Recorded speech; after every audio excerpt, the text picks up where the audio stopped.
On a Saturday in May 2014, a classical guitarist in the garden played a nocturne as flower girls and boys, the 5 youngest members of our clan, scattered rose petals along a gravel path just ahead of the bride and her father. It was my nephew George's wedding day, and Nicole, looking radiant, took her place beside her groom, the two of them flanked by a pair of tall yellow rose standards and surrounded by all our family. My husband Richard performed the ceremony, and I, the best man, produced the rings on his cue.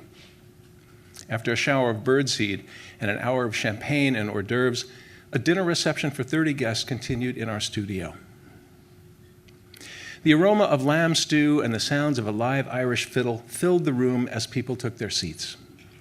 My brother, the father of the groom, had died nearly a decade earlier, and we were celebrating in the same space we had gathered after his memorial service, a room once again filled with food, flowers, family, and flickering votive candles. I stood beside George to propose a toast. "Today, we are all McCanns," I said, "and Richard and I are so glad to share this day and our home with all of you." I turned to George and continued, "I couldn't feel any happier or prouder today if you were my own son. I love you, and I wish you and Nicole a long and happy life together." I raised my glass like Liberty lifting her torch, and 30 guests raised theirs in response, all of us together sealing my declaration and heartfelt wish with a collective sip of wine, the fruit of the vine and the work of human hands.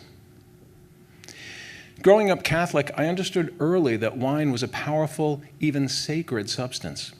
A high point of the church service, after all, is when the priest holds aloft the chalice of sacramental wine, a gesture meant to signify the transubstantiation, that mystical or metaphorical change of wine into blood.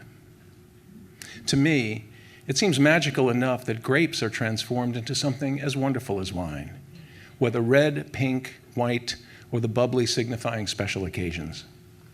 And a toast, after all, is a secular kind of prayer. Both are hopeful requests for intercession, statements of intent, and an address to some invisible force to hear our plea, grant our prayer, bestow upon us this wish. Those toasts differ from the pro forma ones like cheers, slanta, prost, or bottoms up. And one that would never be mistaken for a prayer handed down by my Irish grandfather, John Gabriel English, known as Jack, goes like this. "Here's to those who love us, and for those who don't love us, may their hearts be turned. And if their hearts cannot be turned, then let their ankles be turned, so we shall know them by their limping." Still, it's a wish, followed by a sip of wine to seal the deal.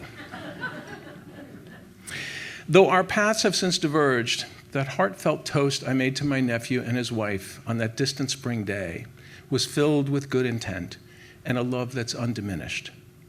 But life and people move on in ways we can't predict, and some that we actually can. Richard's 86-year-old cousin, Pat, died recently. Both only children, they had grown up together in Schenectady, New York, just a few blocks apart, the closest thing either one of them had to a sibling. They drew closer as they aged, sharing stories and recollections of their parents and grandparents, people, places, and events known only to them. That night at dinner, Richard poured an inch of red wine into 2 short, straight-sided juice glasses. We took our seats, we lit a candle, and with the dog settled at our feet beneath the table, I raised my glass. "To Pat," I said. "To Patty," Richard replied, tapping my glass with his. We clinked, we sipped, we remembered. Another Auld Lang Syne, for old time's sake. And I'll drink to that.